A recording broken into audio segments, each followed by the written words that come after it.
میں اور آپ تسبیحات کو چھوٹا سمجھتے ہیں، حضرت سلمان کی سمجھتے ہیں کہ پوری بادشاہی اس تسبیح کے آگے حقیر ہے۔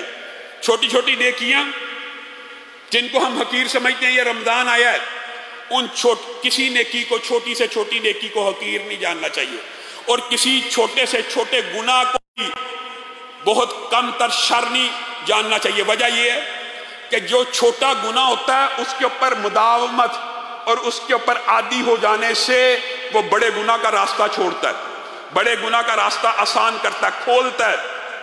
اور کئی مرتبہ نہایت چھوٹا گناہ جو انسان مستقل کر رہا ہوتا ہے وہ گناہ کبیرہ بن جاتا ہے، چاہے چھوٹا ہوتا ہے، کیونکہ اس میں نافرمانی ایسی مستقل ہے کہ چھوٹا سا گناہ وہ بھی نہیں چھوڑا اور وہ مستقل کرتا چلا جاتا ہے۔ تو میرے بھائیوں، آپ نے اور میں نے اس رمضان کے اندر چند باتیں سیکھنی ہیں کہ برائی کے یہ اعمال ہم نے چھوڑنے ہیں، اور نیکیوں کے یہ جو چھوٹے چھوٹے کام ہیں ہم نے کرنے ہیں۔ نہایت چھوٹا کام نیکیوں کا وضو کرنا، پہلے بھی آپ کے سامنے رکھا ہے۔ وضو اتنی بڑی عبادت ہے، کرنے میں اتنی آسان ہے، گرمی ہے، آگے بھی گرمیاں آ جانی ہے۔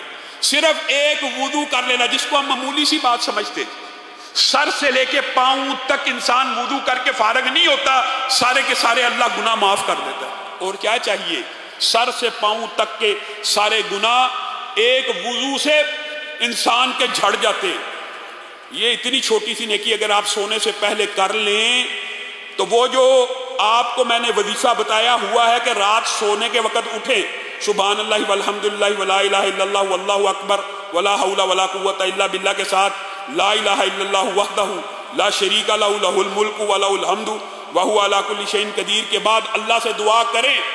جو دعا کریں گے اللہ تعالیٰ نیند میں اٹھے قبول فرمائے گا۔ اور یہ جو وضو ہے نا، یہ بغیر وظیفے کے، بغیر یہ وظیفہ اگر وضو کر کے سو جاتے ہیں، اچانک آنکھ کھل گئی تو اللہ سے جو دعا کریں گے اللہ تعالیٰ قبول کرے گا۔ اور حالی وضو کے حوالے سے پوری کتاب موجود ہے کہ وضو کے کیا فضائل ہیں۔ وضو کر کے سونے والے کے ساتھ اللہ ایک فرشتہ نازل کرتا ہے جو ساری رات اس کے لیے مغفرت کی دعائیں کرتا رہتا ہے۔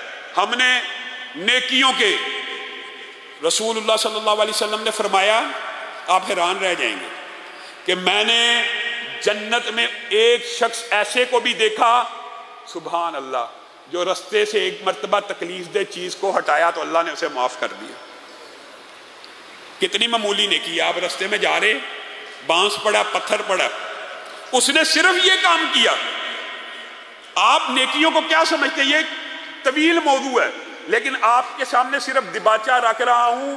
کل قیامت کے دن ایک بندہ اللہ کی بارگاہ میں آئے گا، اللہ کہے گا ہاں جی حساب کتاب شروع کیا جائے، کوئی نیکی کی ہے؟